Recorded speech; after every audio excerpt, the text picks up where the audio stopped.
You getting the signal? If he hears me. Yeah, it's smaller than I had expected. Morning, Brad. How are you this morning?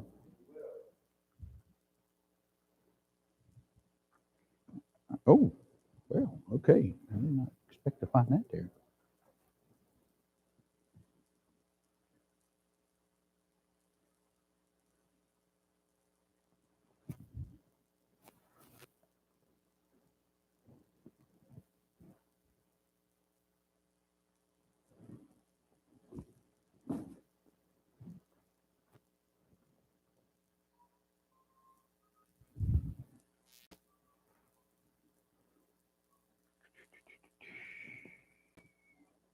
Somebody's got to be coming in.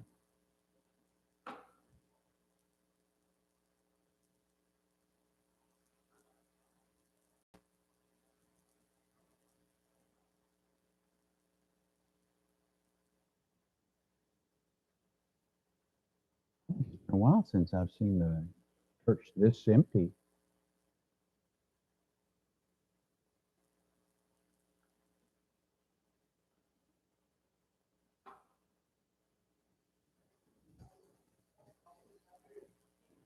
I know.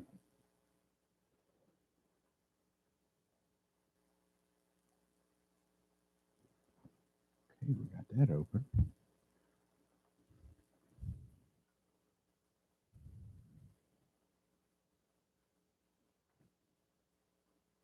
Sunday study.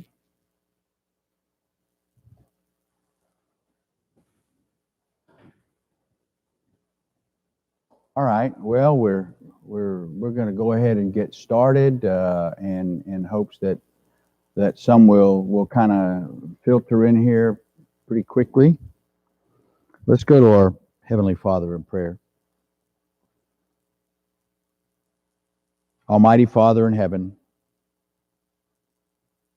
Creator, King, all powerful, all knowing, all just, and all loving, worthy of all praise, worthy of all accolation, we ask that you hear our prayer today.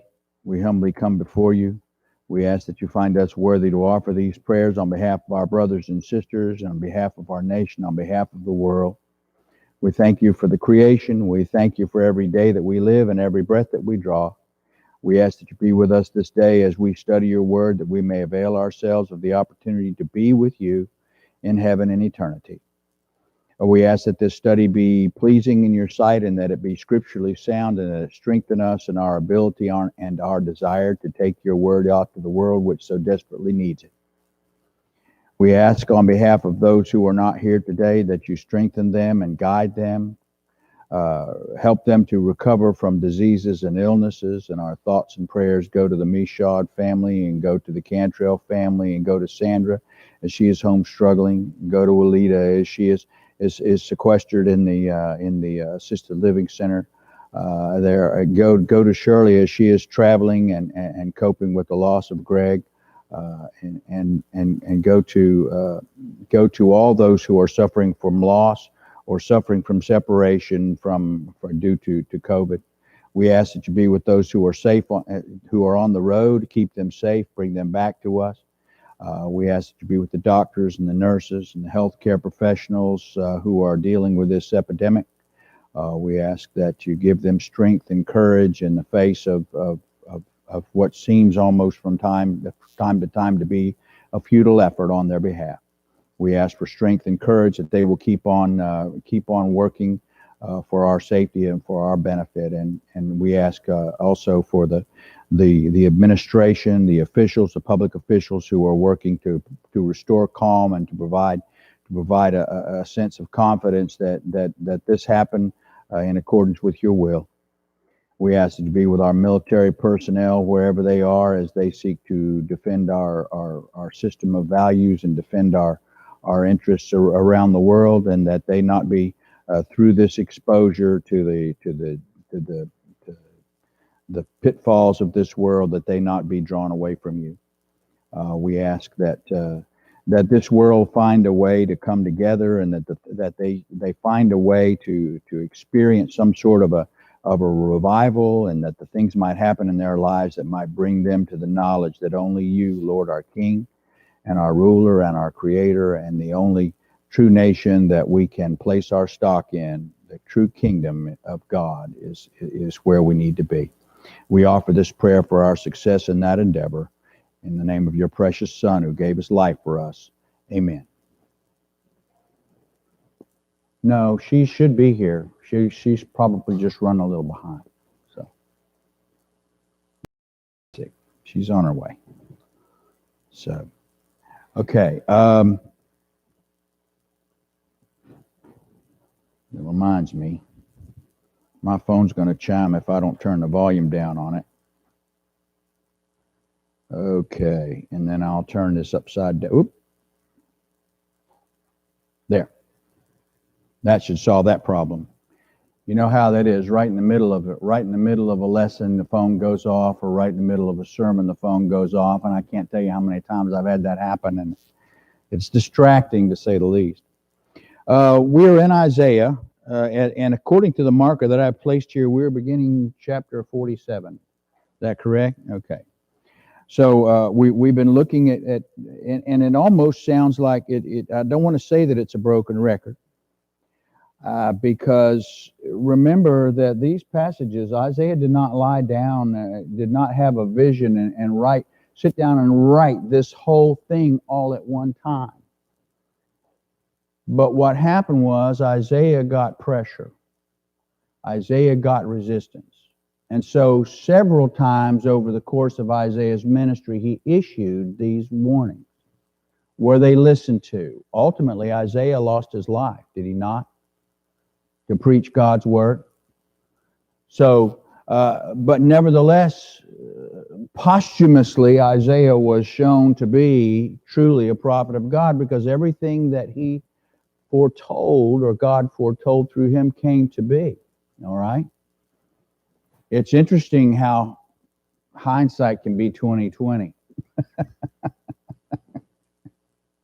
And so what we're seeing here as we go back and forth with cursings and promises of deliverance and indictments and promises of deliverance over and over again, and double messages, double images that predict and anticipate that not only will the remnant from Israel be returned from Babylon, but also speaking about a Messiah that will recover all of the lost and suffering and searching who seek him. Okay? And so we've looked at chapter 46, where he's talked about the idols of the gods of Baal. He's talking about the Canaanites and how they worshipped idols, and then the Assyrians and how that was, and he uses a little bit of parallelism that says that basically says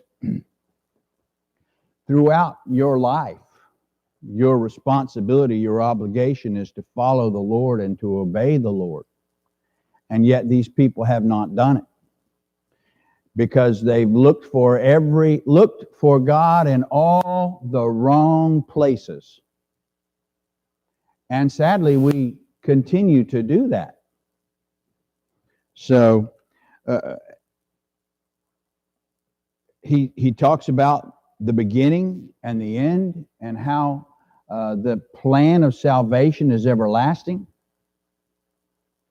and that regardless of what men do, God's counsel, God's wisdom, and God's will be upheld. We can get on board, or we can be left behind, and left behind forever. And so we get to verse 47, where he's once more bringing in, after he's talking about Babylon's idols and discussing their shortcomings, he now gives them a visual representation of their downfall. Okay?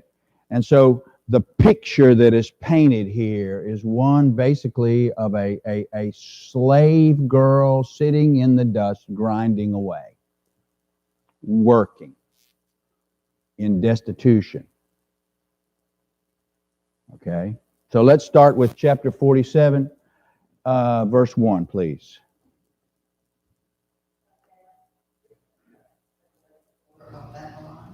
Sit on the ground, the throne, O daughter of the Chaldeans. But thou shalt no more be called tender and delicate. Take the millstones and grind meal, uncover thy locks, make bare the leg, and cover the thigh as over the rivers. Thy nakedness shall be uncovered, yea, thy shame shall be seen. I will take vengeance, and I will not meet thee as a man. As our Redeemer, the Lord of hosts is his name, the Holy One of Israel. Okay, so that first 4 verses there. Let's you see the imagery there. Virgin daughter of Babylon. Virgin being basically meaning Babylon has never been violated in any way. Babylon has never been defeated, and so they bring the image of a virgin. They bring that image up, and then they say, and then they talk about the daughter of Babylon, the daughter of the Chaldeans. The daughter of the Chaldeans, of course, is when they hear about daughters, when we refer to daughters of a nation, we're referring to the cities therein. And so he's probably talking here about the city of Babylon, the capital of the Chaldean Empire, the Neo-Chaldean Empire. Okay? And for thou shalt no more be called tender and delicate, that you have never seen those hard times. And then he brings that picture of a woman slave who is grinding out the grain, and of course the aristocracy, if you will, the privileged people, they were always fully dressed and well garbed, but the servants and the slaves, to do the work, they had to gird up their loins. They had to pull everything up and get it out of the way so that they could go out and pick grain and thresh in the fields and pick grains. If they did not have that up out of the way as they walked through the rows, they'd find themselves all tangled up. And so basically it was a situation where those who were walking around in some various state of undress were generally doing so because they were being pressed into labor, in many cases involuntary labor. All right, so there's an image of slavery here. There's an image of suddenly being cast into slavery, and this is the nation of Babylon, and so it's predicting their invasion by the Medo-Persians. Yes, ma'am. Your shame will be seen. Your shame. Thy shame shall be seen. Shame meaning that you're being humbled. Okay, the shame, the exposed legs, the girding up for doing the work. That was slaves' work, and so their shame was that they would become slaves, basically. So it's an image. Thy shame shall be seen, and the exposed parts of the body as they work is seen as an indication that they are the bottom caste of society, if you will. Okay, does that make sense to you? It does, but they're embarrassed. Embarrassment and shame. Well, and that's a good word. Embarrassment is a good word for it, but being their downfall. Okay, remember that we're talking about. Remember, he just referred to them as a virgin, having never been defeated. This is something that is foreign to them. They've never been invaded or subjugated by another nation before. This is a first for them. Well, they were being treated like a queen. They thought they were, absolutely, they thought they were a virgin queen. Absolutely. So there you go. Okay? And for our Redeemer, and he also refers to where he says, I will not meet thee as a man, not fall in battle. You recall how quickly their downfall was? There were very few people that actually died in the invasion of Babylon by the Medo-Persians. They snuck in. They literally had assistance to sneak. They snuck a whole army right up into Babylon. And the first time that anybody knew they were there was when their commanders were standing in front of them.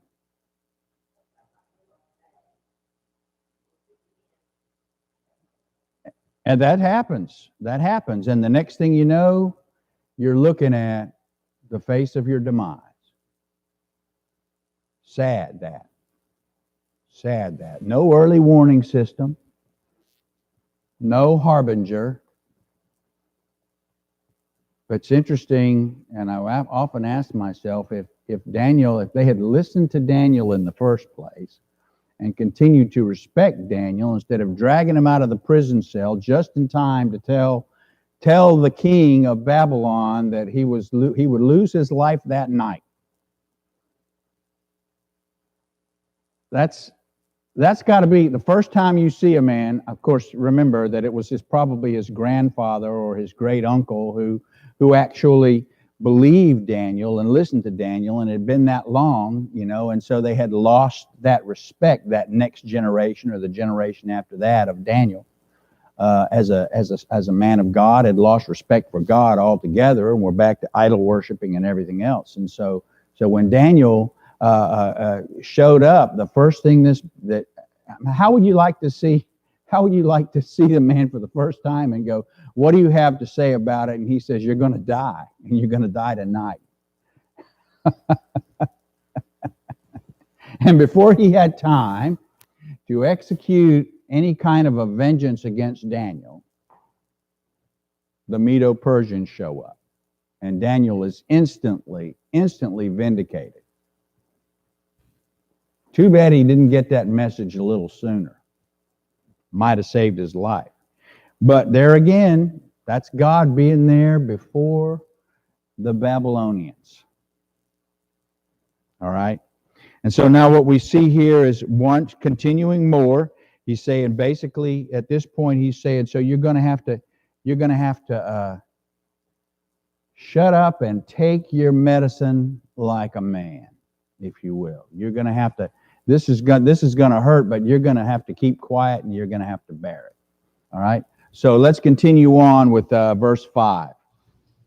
Sit thou aside and get thee into darkness, O daughter of the Chaldeans, for thou shalt no more be called the Lady of Kingdoms. The Lady of Kingdoms, no more respected among nations. All right, keep going. I was wroth with my people, I have polluted my inheritance, and given them into thy hand. Thou didst show them no mercy upon the nation, as thou very heavily laid thy yoke. Okay, now remember that he's looking all the way forward. You recall the story of Ruth, and you recall why Esther. And you recall why Esther did what she did, because there was actually an edict that was issued that there would be a specific time and a period of time where the Babylonians would be free or the Persians, I should say, would be free to destroy the Israelites, to destroy those who were in the nation. So they were looked down on by the Babylonians as slaves. They were looked down on later on by the Persians as slaves as well. Remember that Esther married the Persian king, okay? It's interesting to note, and when we get back into Esther, we'll look at a little bit of the history and understand why the stage was set for the Persian king to come back from losing a massive battle with his tail between his legs. And then and only then, when his pride had caused his downfall, was he able to sit down and accept this message that Esther issued. Okay? So we'll see that. So he's talking about the fact that he calls the people God's inheritance, the people, his inheritance. That's an interesting thought. And he says, I was wroth with my people, I have polluted mine inheritance and given them into thine hand. But they overplayed their hand, the Babylonians did. They exceeded that mandate that God gave them. We've seen that happen throughout history, that you give them an inch and they take a mile. And so that's what happened here. So that they mistreated instead of just exactly doing what they were supposed to do, and that was to Remember, that was what it was told. They were told about Egypt. Egypt said that Egypt was told that those who went into Egypt originally with to be with Joseph were told that Israel or that Egypt would be judged in accordance with the way they treated them. Of course, they welcomed them at first, and then they subjugated them, and then they finally enslaved them and mistreated them badly. And so that's why God's judgment against them was so sincere, was so severe. God didn't just decide, I'm going to severely punish them. He did it because they severely mistreated his people while they were there. And that's exactly what's happening to the Babylonians here. As they have mistreated the God's children, God's people, if you will, in exile. And so now he says, that's not going to happen. I'm not going to let it happen anymore. Okay? They worked upon the ancient hast thou very heavily laid thy yoke. They put old men and old women to work. One of the things that sticks in my mind, I don't know if you recall or you remember when Coach Engel was here with Carla that day. One of the things that Coach Engel used to tell us about history, he was from Germany. I can't recall whether it was, I think it was East Germany. And he said when the Russians came in, they put his grandmother behind a plow. Okay? So that's what we're looking at here. We're looking at working the people so hard that even the older folks who should be able to relax and ease up are being pressed into work. They're being worked until they drop. Dying of old age is a luxury they do not know. All right. So there, verse 7. I shall be a lady forever, so that thou didst not slay these things to thy heart, neither didst remember the latter end of it. They didn't think about the end result of their actions and their evil deeds. They just figured they were going to be forever young. Isn't that funny how kids feel like they're bulletproof all the time? And I guess new nations feel the same way. Maybe after we are 500 or 600 years old, we'll find a little bit better way to conduct our affairs if we survive that long. If God doesn't do to us what he's done to the Babylonians. Okay. Therefore hear now this, thou that art given to pleasures, that dwellest carelessly, that sayest in thine heart, I am, and none else beside me. I shall not sit as a widow, neither shall I know the loss of children. Okay, now that's pretty presumptuous to say I am, meaning I am. No one has been like me and no one will be like me ever again. I am. I'm the opus magnum. That seems to me to be something, a statement and a declaration that must be reserved for God alone. And yet these people are basically considering themselves gods in the world. Well, that seems to me that's exactly what happened to Egypt. Okay? All right, keep going. These two things shall come to thee in a moment, in one day, the loss of children and the widowhood, they shall come upon thee in their perfection, for the multitude of their sorceries, and for the great abundance of thine enchantments. Relying on witches, relying on seers, relying on sorcerers, and in the space of one day, their whole nation shall be overthrown. That was actually the space of one night that they were overthrown. All right, keep going. For thou hast trusted in thy wickedness, thou hast said, none seeth me. Thy wisdom and thy knowledge, it hath perverted thee, and thou hast said in thy heart, I am, and none else beside me. Therefore shall evil come upon thee, thou shalt not know from whence it rises, and mischief shall fall upon thee, thou shalt not be able to put it off, and desolation shall come upon thee suddenly, which thou shalt not know. Stand now with thine enchantments, and with the multitude of their sorceries, wherein thou hast labored from thy youth, if so be thou shalt be able to profit, if so be thou mayest prevail. Okay, so that's kind of sarcasm. Stand with your enchantment. Stand with the multitude of your sorceries that you have labored in from your youth. Maybe you'll be able to profit. Maybe you'll be able to prevail.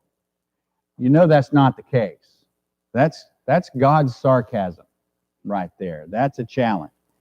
And you know, we looked at the Second World War, and we looked at that lightning warfare, that blitzkrieg that the Germans were so proud of, that they so quickly swept over Europe. And yet we know that didn't happen overnight. But look at what God has done to the Babylonians to show there's been no nation that has ever so completely, without warning, overthrown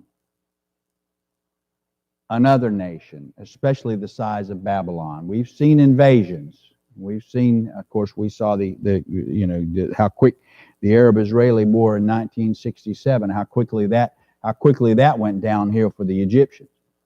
But never the completeness, the utter suddenness of an invasion of a nation the size of Babylon, literally overnight. They struck at the heart of the government. And it's interesting to note that all of the local area rulers, the kings, the satraps, if you will, those governors and kings and princes of the nation had all been called together and gathered in one place for a party. Well, they had good intel. They knew where all of the leaders, it would be like dropping a nuclear bomb on Washington, basically, is what it would do to us at the height of a major event wherein all of the leaders were present.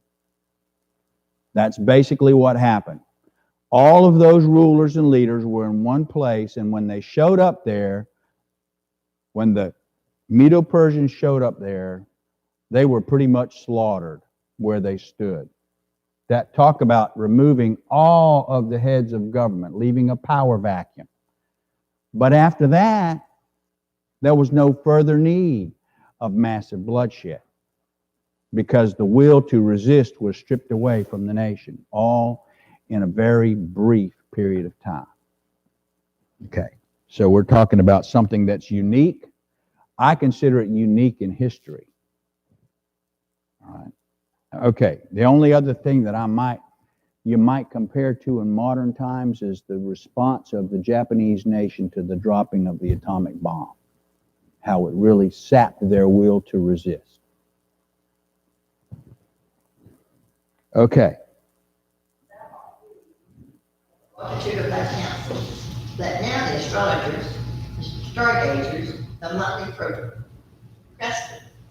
Prognosticators, horoscopes, that's what we're talking about. People who watch the stars and people who read horoscopes, monthly prognosticators. Stand up and save thee from these things, that thou shalt come upon thee. Behold, thou shalt be as stubble, the fire shall burn them, and they shall not deliver themselves from the power of the flame. There shall not be a coal to warm at, nor a fire to sit before it. Thus shall thou be unto thee with whom thou hast labored, even thy merchants from thy youth. Thou shalt wander every one to his quarter, and none shall save thee. So what does that mean? It means that Babylon, okay, they shall be as stubble, the fire shall burn them, they shall be destitute, they shall be run off, they shall not deliver themselves from the power of the flame. The flame. Remember, God's wrath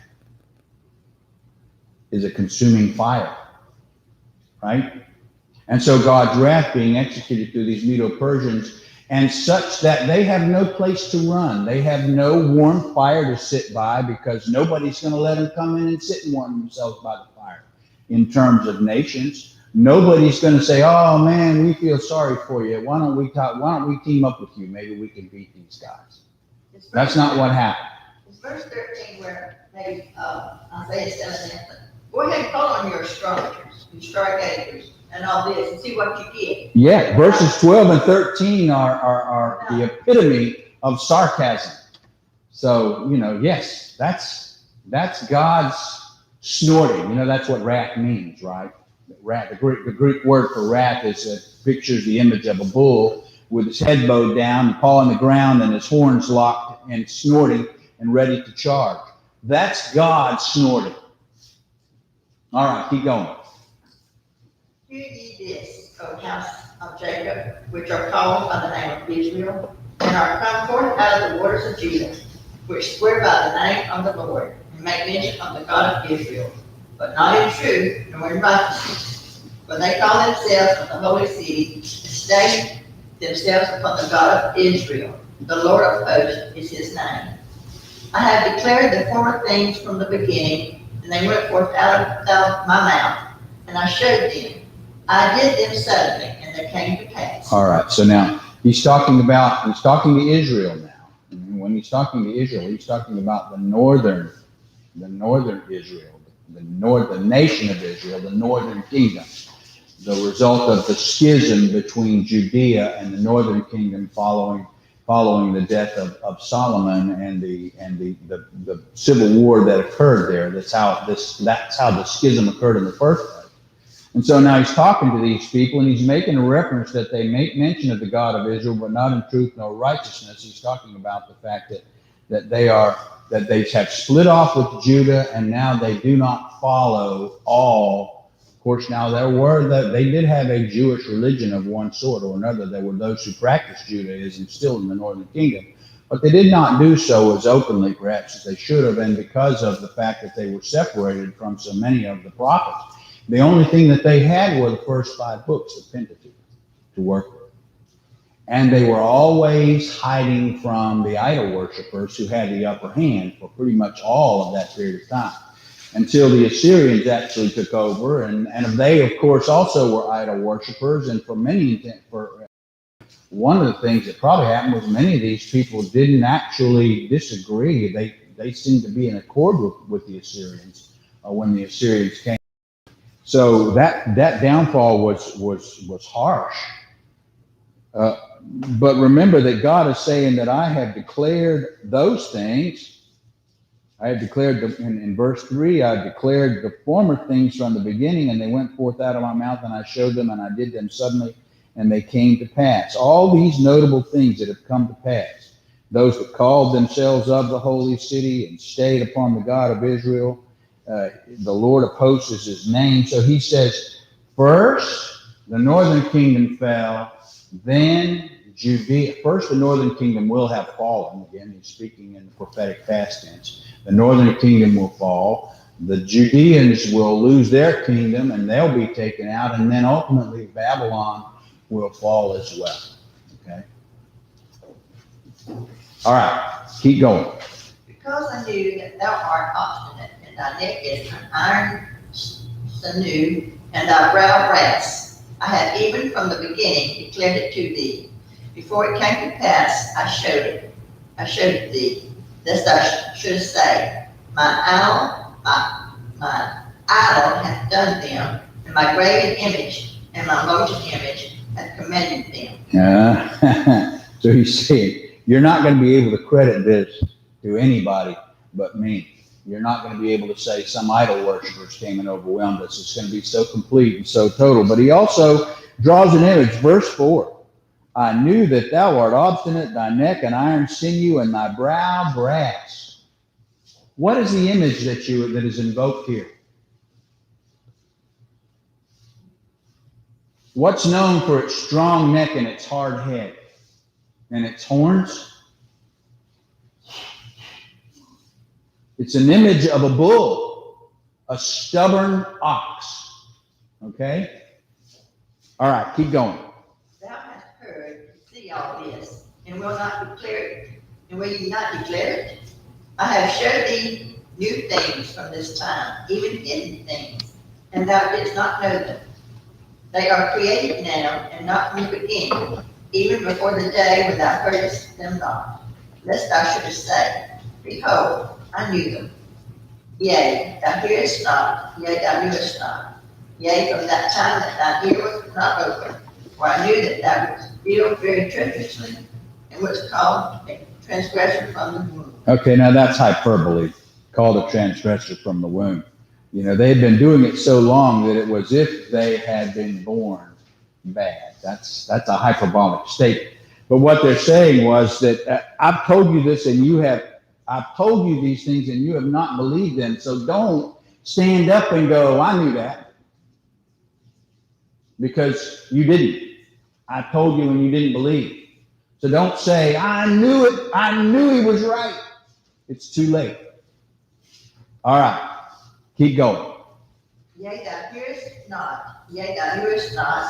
Yea, for that time ear was. For my name's sake will I defer my anger, and for my praise will I refrain for thee, that I cut thee not off. Behold, I refined thee, but not with silver.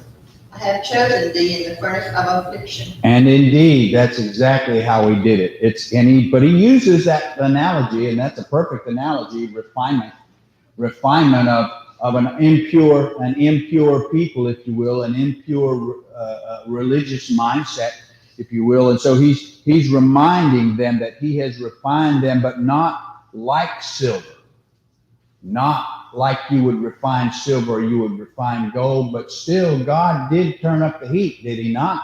Whenever he put them in exile in Babylon. So he used the furnace of affliction. What a great phrase. Well, we're still being refined in the furnace of affliction. And so that's exactly why James says, consider it all joy when various trials, knowing that the testing of your faith brings perseverance. And God is teaching them that they have to learn to stick with him. And so that's what he's saying. And he's doing it for his own sake, even for his own sake. I'm not just doing it for you. I'm doing it for me, because I want the ultimate end result, and that is resurrected man with me in heaven. And this harsh measure is necessary. All right. For my own sake, even for my own sake, will I do it. For how should my name be polluted? And I will not give my glory unto another. Yeah, don't let it be said.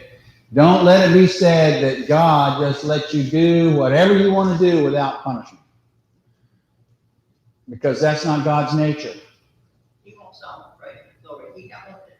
He wants To somebody God to be the glory. That's exactly right. But he wants people to remember just exactly that it's easy to get too big for your britches. It's easy to do what we're saying now, that we've done this all ourselves, that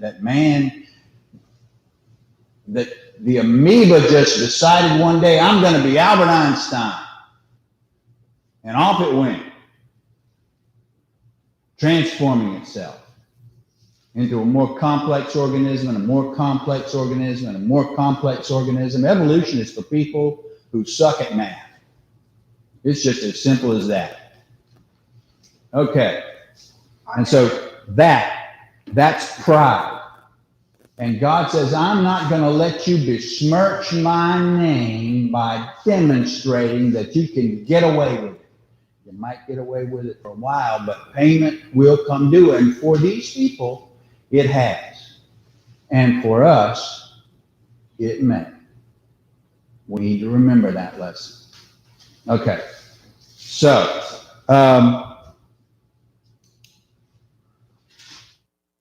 this is a pretty long chapter 49, but we'll go ahead and try to run through a few verses, because we still got some time.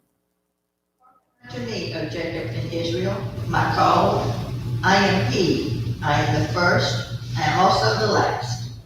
My hand also hath laid the foundation of the earth, and my right hand hath fanned the heavens. When I call unto them, they stand up together.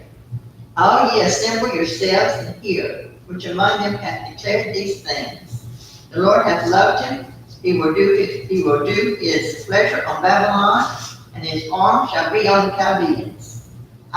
Even I have spoken. Yea, I have called him, I have brought him. and he shall make his way prosperous. Yes. Now, who's he talking about now?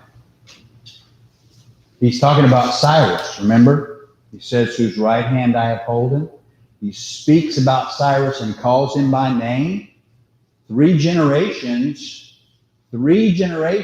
before Cyrus does what he's about to do. This is before Israel is in Babylon. Remember, they were there for 70 years before they have been delivered. Okay? By Darius the Mede and then ultimately by Cyrus. Before this happens, God is calling him by name and talking about what he shall do. This is not just messianic prophecy. This is specific prophecy about another man who will do God's will, another coming. So God doesn't just tell us about the Messiah. God tells us about those who will effect that deliverance as well in this case. Now, does he do that today? No. No, because everything that we need has already been revealed in the gospel. But in this particular case, he's trying to make a point. And he's not just making that point for them. He's making that point for us as well. He's making that's why this is all recorded here, so that we can understand that when God says it's going to happen, it's going to happen. It might not be the timetable we expect, but God has his own timetable. Remember, God stands outside of time. Time is what God makes of it, not what we think it is. All right, keep going.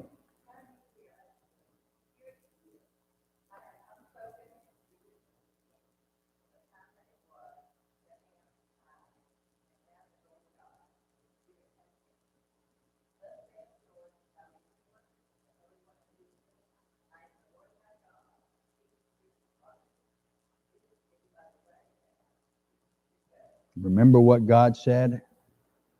I have plans for you, plans that will prosper you and not harm you, plans to bring you a peaceful end. That's what he's saying right here too. I am the Lord which teacheth thee to profit, which leadeth thee by the way that thou shouldst go. If you'll follow me, you'll get there. All right, keep going. Keep my commandments, then hath thy peace been as a river, and thy righteousness as the waves of the sea. Thy seed also hath been as the sand, and the offspring of thy bowels like the gravel thereof. His name should not have been cut off nor destroyed from before me. And that actually, by the way, his name is a misinterpretation there. The Syriac Peshitta, which is probably one of the more accurate versions of the Old Bible, says, your name shall not be off nor destroyed from me. So that's basically what he's saying here is, if you had listened to me, verses 18 and 19, if you had listened to me, then you would have been peaceful as a nation, and you would have enjoyed righteousness, and you would have enjoyed the fruits of your labor. If you had listened to me, then your seed would have been like the sand, and your offspring like the gravel thereof. You would have been, as a nation, so large and so fully enumerated that you would have been great beyond measure. Okay, and that you would not have been cut off or destroyed before me. You would remember that if you had listened. This he's speaking to them in prophetic past tense. And if you had listened to me. This is God talking to the Babylonians after they've been captured, after they are sitting there preparing themselves for being brought out, saying, see, if you had listened to me, you wouldn't be where you are now, doing what you are now. That wouldn't be necessary. All of this we could have avoided if you'd have just paid attention. All right. Okay. Go ye forth from Babylon, flee ye from the Chaldeans with the voice of singing, declare ye. Tell this, utter it even to the end of the earth. Say ye, the Lord hath redeemed his servant Jacob.